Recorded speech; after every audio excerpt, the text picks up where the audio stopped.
ये भगवत प्राप्ति के लिए मनुष्य जन्म मिला है मान लो, नहीं तो चिंता, शोक, अशांति, दुख ये सब बांध लेते हैं। किसी भी बात का अभिमान करोगे उसी में तुम नीचे गिर जाओगे। अगर किसी बात का ये गर्व रहा मैं, तो सच्चिदानंद रस में डूबने को नहीं मिलेगा।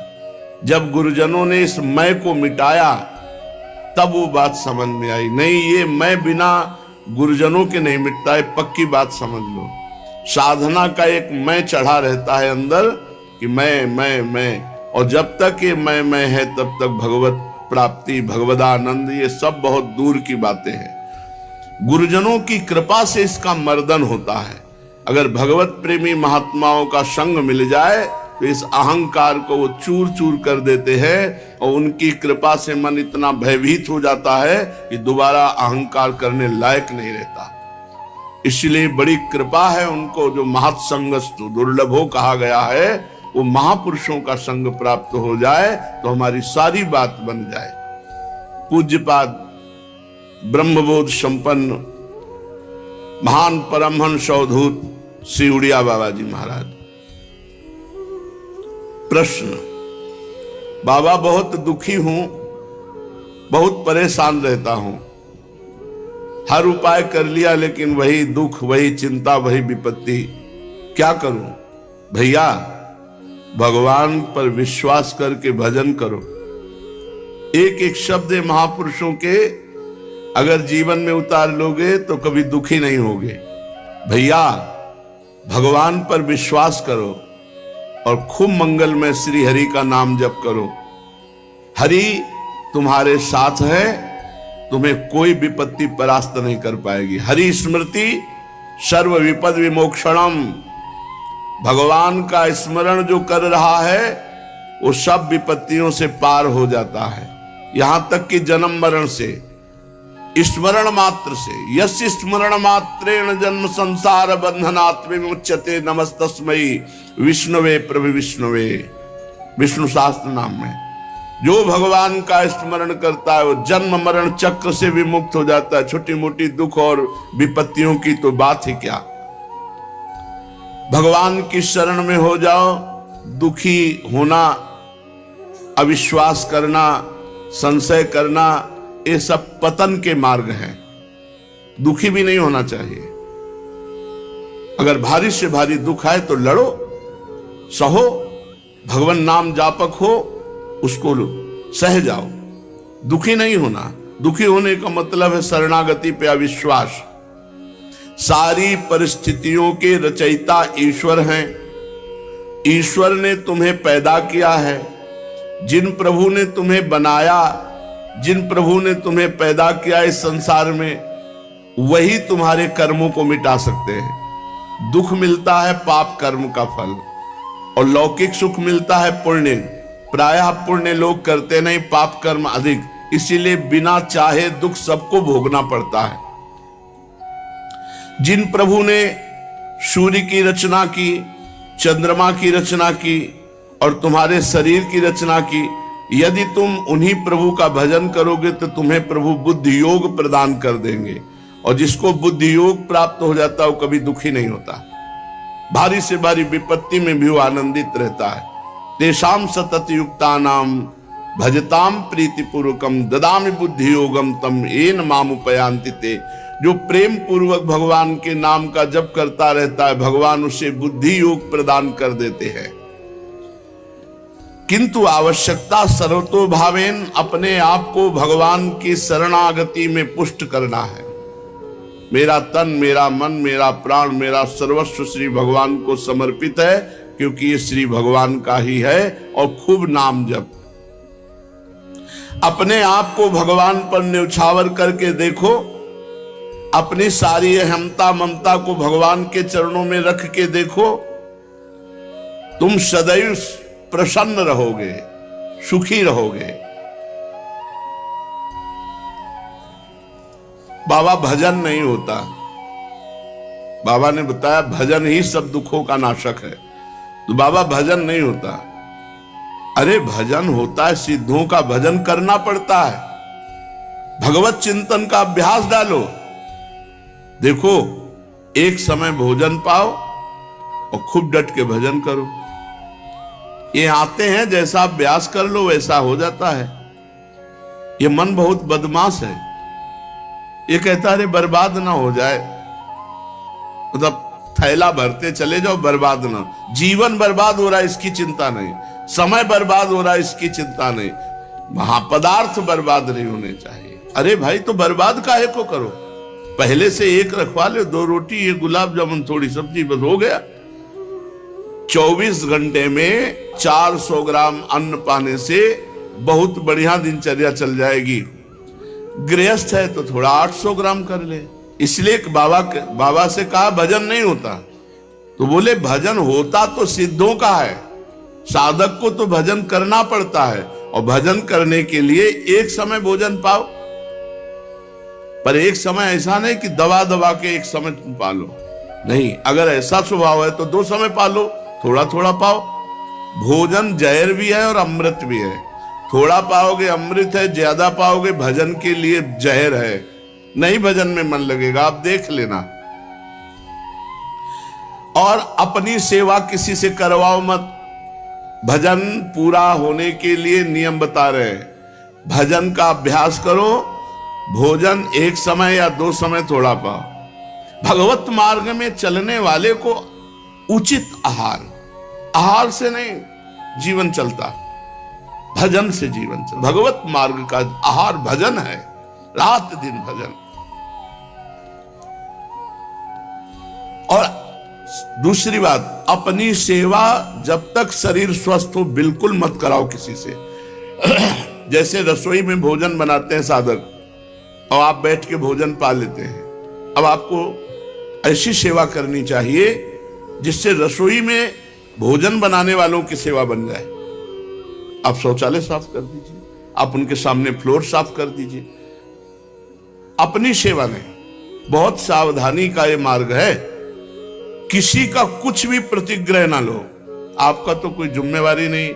अब इस समय तो श्री जी सब आपका कर रहे हैं। आप किसी की सेवा स्वीकार न करें, वैसे भी किसी से सेवा स्वीकार न करें। अपने शरीर की स्वयं सेवा करें। विरक्त को केवल मांगने का अधिकार रोटी है, बस। ये जो रुपया मांगते हैं विरक्त नहीं, पाखंड है। मांगना नहीं है। महलों में रखो चाहे झोपड़ी में बांस दो, ये हरि के ऊपर की बात है। कभी घी घना, कभी मुट्ठी भर चना, कभी वो भी ना बना। कभी दिगंबर, कभी बागंबर, कभी दुशाला ओढ़े, कभी राख में, कभी फुटपाथ में, कभी महलों में। यह साधु का जीवन रहा है। भगवान दत्तात्रेय जी से पूछा कि आप कर्म तो करते नहीं हैं, और कर्म के बिना अर्थ नहीं मिलता, और अर्थ के बिना विषय भोग नहीं, विषय भोग के बिना शरीर पुष्ट नहीं। आपका बहुत बलवान शरीर दिखाई दे रहा है, इसका मतलब आप विषय सेवन करते हैं, अच्छे अच्छे पदार्थ पाते होंगे। पूछा तो उन्होंने कहा कि ये जो शरीर पुष्ट है, ये प्रसन्नता से पुष्ट है, भगवत प्रसन्नता से। हर समय प्रसन्न रहना। देखो, आप अभी खिल जाओगे, लेकिन चाहे जितना करोड़पति हो, वो चिंता में ही अरबों के रुपया में लगा हुआ है। 100 रुपया वाला 1000 रुपये का चिंतन, 1000 रुपये वाला 10,000 का, 10,000 वाला लाख का, करोड़ करोड़ अरब। बस चिंतन में वो सूखा जा रहा है। भगवत चिंतन नहीं, भोगों का चिंतन, रुपये का चिंतन, नाना प्रकार के विषय पदार्थों का चिंतन। इसलिए विरक्त को केवल मांगने का अधिकार है, रोटी बस। भगवान आदि गुरु शंकराचार्य जी ने कहा, भिक्षान्नम औषधम क्षुध व्याधि चिकित्सताम। क्षुधा रूपी व्याधि की चिकित्सा करो भिक्षा रूपी अन्न से, और सदगृहस्थ अपनी कमाई का खाओ। ये नहीं कि यहां हलवा बट रहा है, हाथ फैला दिए। नहीं, क्यों? हम क्यों दूसरे का पाएंगे? नहीं पाएंगे। हम मेहनत किया है। अगर वो हलवा पाते हैं तो 5 रुपया उसके पास रख देते हैं। वो नहीं लेता है तो हम हलवा नहीं लेते। किसी आश्रम में पाते हैं तो अगर हम कहीं पाए तो कितने का पा जाएंगे, तो 50 रुपया, 100 रुपया, तो हम वहां ठाकुर जी के सामने 100 रुपया रख देते हैं जाके। गृहस्थ आदमी कभी दूसरे का अन्न न खाए। विरक्त केवल अन्न मांग सकता है, रुपया, पैसा, वस्त्र नहीं। उसकी व्यवस्था योगक्षेमम वहाम्य हम स्वयं श्री भगवान करते हैं। विरक्त को गृहस्थ के घर में शयन करने का अधिकार नहीं। दरवाजे के बाहर या स्कूल या कोई वट वृक्ष या कोई देवालय, गृहस्थों के बिस्तर पर विरक्त को सोने का अधिकार नहीं है। पूज्यपाद सिउड़िया बाबा जी महाराज। जिसे अपना परम कल्याण करना हो, इन बातों को निश्चित मान ले। निरंतर नाम जप, आराध्य देव गुरुदेव का ध्यान और अपने आचार्य ग्रंथ का गायन पाठ स्वाध्याय नियम पूर्वक जो चलता है, उसी के हृदय में प्रेम प्रकाश होता है। जब प्रेम प्रकाशित होता है तब नेम नहीं रह जाता। विचारवान पुरुष जब भगवत मार्ग में आगे बढ़ता है तो उसकी निंदा होने लगती है। ध्यान दीजिएगा, उसकी निंदा होती है। उसको सहन करना ही आगे अध्यात्म की ऊंचाई पर चढ़ना है। आप गृहस्थ हैं, भजन करेंगे, आपको 4 लोग उपहास है, देखो ये आगे तिलक लगाए, कंठी बांधे, बड़े भगत बनते हैं, उपहास करेंगे आपका। आपको शांति पूर्वक मुस्कुरा के चल देना है, जो आपकी भक्ति बढ़ेगी। और अगर आपने पलट करके उपहास करने वालों का विरोध किया तो फिर आप अध्यात्म की ऊंचाई पर नहीं चढ़ पाएंगे। विचारवान पुरुष को निंदा और स्तुति दोनों फूलों की तरह समझना चाहिए। निंदा भी और स्तुति भी समान भाव। निंदा और स्तुति में अनासक्त भाव रखो। उपासक दूसरों के दोष नहीं देखता, अपने चित्त की चिकित्सा करता रहता है, अपने चित्त को देखता रहता है। अतः किसी की भी तरफ देखो मत, उनके दोष मत देखो, उनके दोषों का वर्णन मत करो, उनके दोष सुनो मत। जो संसार की भक्ति करता है वो ये देखता है ये दोषी है, ये गुणी है, ये अच्छा है, ये बुरा है। जो भगवान की भक्ति करता है वो सब जगह अपने भगवान को देखता है। भगवान की भक्ति करने वाले को भगवान मिलता है, संसार की भक्ति करने वाले को संसार मिलता है। अब इसका मतलब यह नहीं कि विरक्त भेष है तो भगवान ही का भगत होगा, संसारी पैंट शर्ट पहने तो संसारी होगा, नहीं, उल्टा हो सकता है। भेष विरक्त है तो हो सकता है वो संसारी हो, और वो पैंट शर्ट में तो हो सकता है वो महान भक्त हो। ये अंदर के चिंतन का विषय होता है। एक भगवत लीला में जाया करते थे देखने, भगवान की, रघुनाथ जी की क्रम से लीला चल रही थी, और उनका एक दोस्त था जो क्रम से नाटक चल रहा था, उस नाटक देख ले जाते। अब जो लीला में जाते हैं उनका चित्त बार बार यही कहता कि यार नाटक में क्या आनंद बरस रहा होगा। तो जैसा दोस्त बताता वो बैठे लीला में उसी का चिंतन करते। अब ये जो दोस्त संसारिक लीला देखने जाता था नाटक, उसको लगा यार मैं कितना नीच हूं, मेरा दोस्त भगवान की लीला देखता है, कैसे सुंदर भगवान बोलते हैं, कैसी सुंदर लीला करते हैं, धिक्कार है, बहुत मैं नीच हूं, ऐसा उसकी भक्ति बढ़ने लगी और उसमें संसारिकता बढ़ने लगी। चिंतन, वो जा रहा है संसारिक दृश्य देखने, लेकिन उसको अपने में मैं कितना नीच हूं। तो हो सकता है गृहस्थ वेश में वो सोचता हूं मैं कैसा नीच गृहस्थ हूं, नाना प्रकार के भोग भोगता हूं, धन्य है इनका जीवन जो भगवान में निरंतर लगे हुए, उसकी भक्ति बढ़ जाएगी। और कितने सुखी हैं संसार के लोग, सब भोग भोग के, हमारे पास तो कोई सुख सुविधा नहीं। अब विरक्त होकर विषय चिंतन, भोग चिंतन, वो नीचे पतित हो जाएगा। इसलिए चित्त का मार्जन करना, चित्त को पवित्र करना है। अपने चित्त को देखो कि तुम्हारे चित्त में चिंतन क्या हो रहा है। जो चिंतन है वही साधना है, बाहर की क्रिया साधना नहीं है। बाहर हो रही आरती और चिंतन क्या हो रहा है। बाहर आप भगवान के समीप खड़े हो लेकिन चिंतन में कहां हो। बाहर आप फावड़ा चला रहे हो लेकिन आपका चिंतन भगवान का हो रहा है। आप महान भक्त हैं, बाहर आप सांसारिक कार्य कर रहे हो, लेकिन आपका चिंतन राधा राधा, और वो भगवान के समीप खड़ा संसार का चिंतन कर रहा है, खास बात नहीं है। जिसकी भगवान के नाम जप में आसक्ति हो जाती है, वो चाहे एकांत में हो चाहे समाज में हो, वो लाभ ले पाएगा। और जिसकी भगवान के चिंतन में आसक्ति नहीं, तो एकांत भी उसका बंधन कारक ही होगा, क्योंकि उसका मन एकांत पाकर शासन करने लगेगा। इसलिए जिनका मन अभी भगवदाकार नहीं हुआ, उनको रोज सत्संग सुनना चाहिए, साधु समागम में रहना चाहिए। नहीं तो मन बड़ा चंचल है। वो भोजन पाते समय, स्नान करते समय, बातचीत करते समय और शयन के समय ये विशेष चंचल हो जाता है। प्रारंभ में देखा कि जब स्नान करने लगे तो या तो कोई पाठ लगाओ, नहीं तो विस्मरण हो जाएगा सोच स्नान के समय। भोजन पा रहे हो तो कोई बड़ा पद लगाओ, जिससे भोजन पा रहे हो शुरू कर दो, प्रथम यथामति प्रणवंसी वृंदावन तिरम्य, अंदर ही अंदर पूरी एकाग्रता रखो। देखो आपका भोजन भी भजन हो जाएगा। और शयन के समय पूरी साधना करके जब मध्याह्न में विश्राम या सायं शयन, एकांत में रात्रि में शयन, उस समय मन बड़ा चंचल होता है। उस समय संभाल लो। कोई आजकल तो मोबाइल चल गए, पहले तो थे नहीं। मोबाइल आदि से गंदी बातें देखना या गंदा चिंतन करना या कोई गंदा पूर्व का पीछे का, ये आपको पतित कर देगा। बहुत सावधान। और बातचीत करते समय भजन छूटता है, लेकिन अभ्यास करो सामने नाम लिखने का। तो बातचीत हम कर रहे हैं, लेकिन वो एकाग्रता हमारी अंदर ही अंदर नाम में लगी हुई है।